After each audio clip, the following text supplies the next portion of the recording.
Hey, this is Tournament Takeaway with Fish on a Heater, the world's best battler, according to my mum. This is a series where we take a look at a single Pokemon Go PvP battle and see what we can take from it to learn and bring into future battles.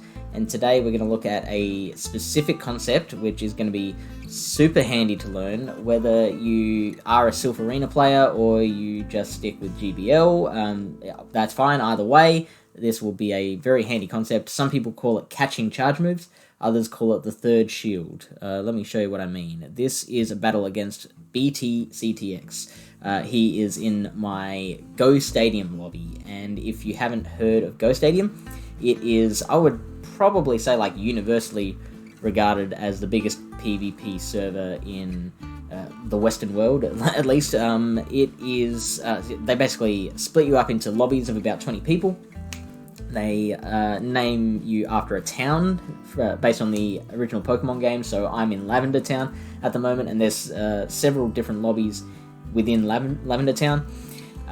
They battle against each other in tournaments for 3 or 4 months, 2 tournaments per month, and at the end of, there's a leaderboard, and at the end of that season, the people at the top of the leaderboard go through to a new lobby where they're matched up against all the best trainers from all the other lobbies in the town. And all the people at the bottom of the leaderboard get matched up with people at the bottom of the leaderboard in other lobbies of the town. And that goes, all over again. They have like 3, 4, 5 seasons worth of this, where it's all just promotion and relegation. At the moment, I'm in like a bit of a mid-tier lobby within the 3rd season of Lavender Town.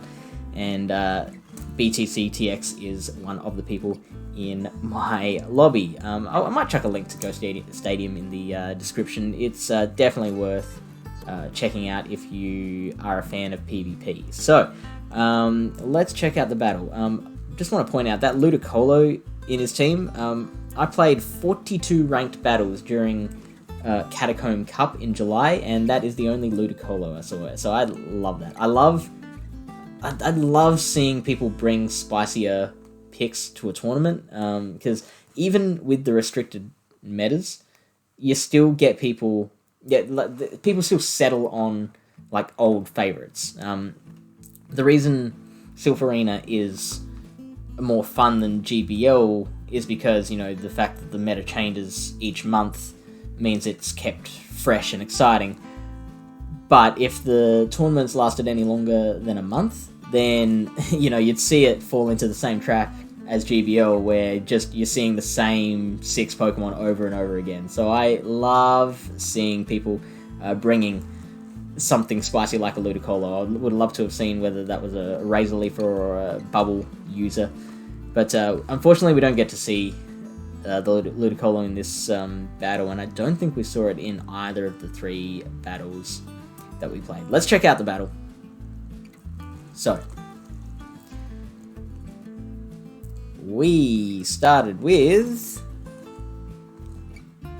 a Sudowoodo and came in against a Lapras. Now, we've spoken in a previous video about knowing your matchups and the specifics of the matchup. Later in the game, Sudowoodo is absolutely fine against this Lapras, but at the beginning of the game, fresh fight, like no energy on either side and with 2 shields on either side, Lapras is going to win that. That's purely because of the speed of Surf as opposed to our Rock Slide. Okay. Lapras has Ice Shard, which is a 3-turn move and gives you 10 energy per move. So that's it takes 4 Ice Shards to get to a Surf, which is 40 energy. 4 Ice Shards, 3 turns each, that's 12 moves. So it takes 12 turns for Lapras to get to a Surf. Sudowoodo. Counter gives you 7 energy and takes 2 turns. Rock Slide is 45 energy, so it takes 7 counters to get to a Rock Slide. 7 counters times 2 turns, 14 turns. So 12 turns for Lapras to get to Surf, 14 turns for Sudowoodo to get to Rock Slide. The fact that Lapras gets to the Surf quicker manages to flip that matchup in its favor. So what can I do to counter that? I can time it so that when the Lapras throws the Surf, I'm out of there. That means I don't have to spend any shields. I can keep that for later. I have now brought in a Pokemon that can comfortably tank a Surf. I don't have to make the decision between spending a shield right off the bat and losing like half the health, more than half the health of my Sudowoodo, which is an important Pokemon in my team. The only cost is that I've now lost switch advantage, so that's where it's really handy to have a safe switch option, which is something that that can flip matchups or is really bulky, can, you know, take a hit, something that isn't really hard countered by anything in your opponent's team, and in this case it is Umbreon. So let's go back to the start and we can just count that up. Let's slow that right down. So this is the first one. 1, 2, a bit faster, 3, 4, and you know it's coming after that fourth one, so you switch it at that precise moment. Now, note that it's already thrown one extra Ice Shard before switching out. Might even back that up to show you. So it throws one Ice Shard, then comes back out. So we know it's got 10 energy in the back. Now, I'm ashamed to admit, most of the Sudowoodos that I saw during this tournament were running counter, so I didn't even notice until battle number 3 that this Pseudo was running Rock Throw,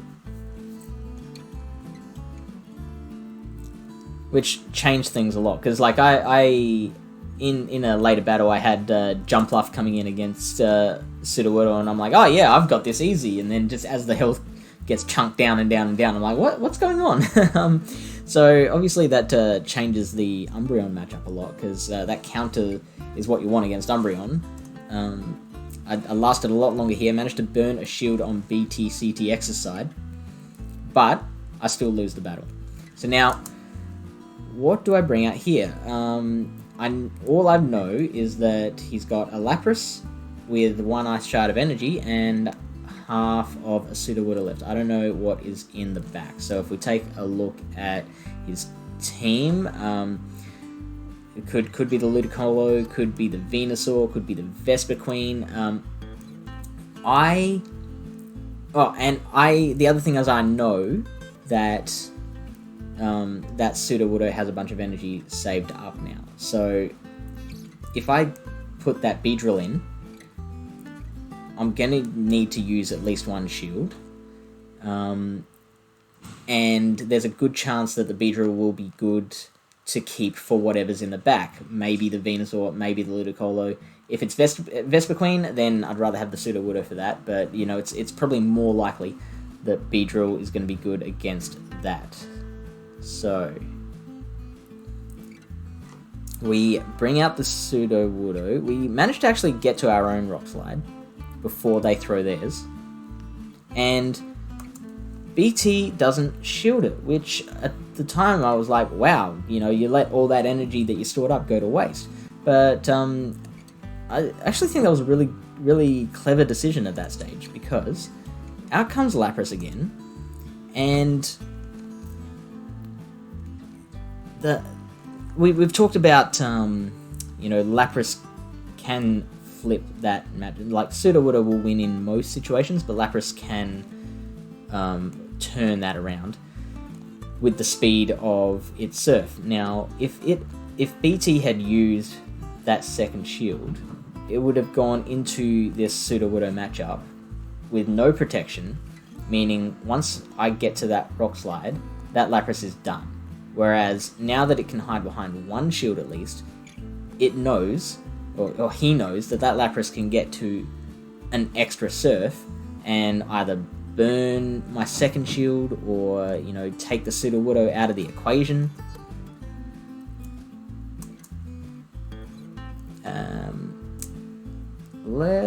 Let's rewind it to when that Lapras first comes in.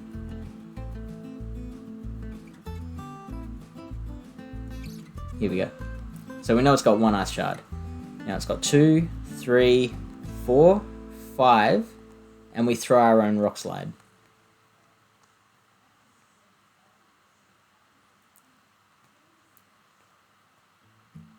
Now it throws a surf, and we shield that. Now, here's where that decision comes in. Like, we know it's gonna get to another surf before we can get to a rock slide. So, are we going to use our second shield, or are we gonna let the Sudowoodo go down and hope that Beedrill can take care of whatever's in the back? The answer is neither. We swap it out as it's throwing its charge move. So now, actually, let's unpause that. So that surf comes through. It does a decent amount of damage to the Beedrill, but not only is the Sudowoodo safe, has a bunch of energy, but we've also kept that shield, and the other great thing, is that we can get up a few poison jabs worth of energy. So now we've almost got an X-Scissor built up because of the energy that we got from taking out the last of that Lapras's health. So let's take a look at that again.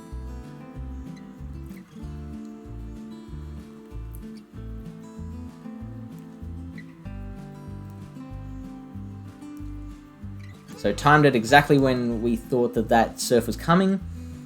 Beedrill takes it. 1, 2, 3 poison jabs. I think a 4th one as it came in as well. And now we're already at an X-Scissor for that Umbreon that we've discovered is in the back. Sudowoodo still has, you know, like a third of its health left and a bunch of energy, plus a shield.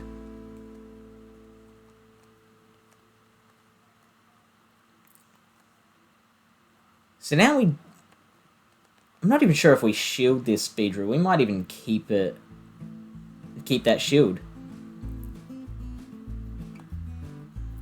And now we can use it against this Dark Pulse from the Umbreon. And we opt to just throw that Rock Slide. And we know that Lapras is in the back now, and it doesn't have any more energy, because it's used it all. Right, sorry, no. I forgot we had gotten rid of it with the Beedrill.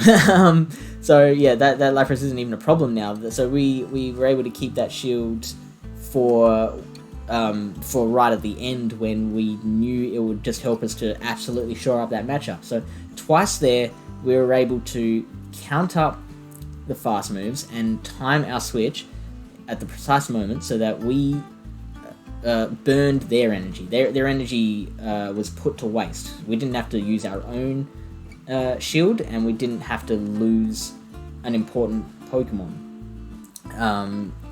It's so just being able to do that requires you to know how much energy fast move generates and how much energy a charge move costs, and then being able to track that in your opponent.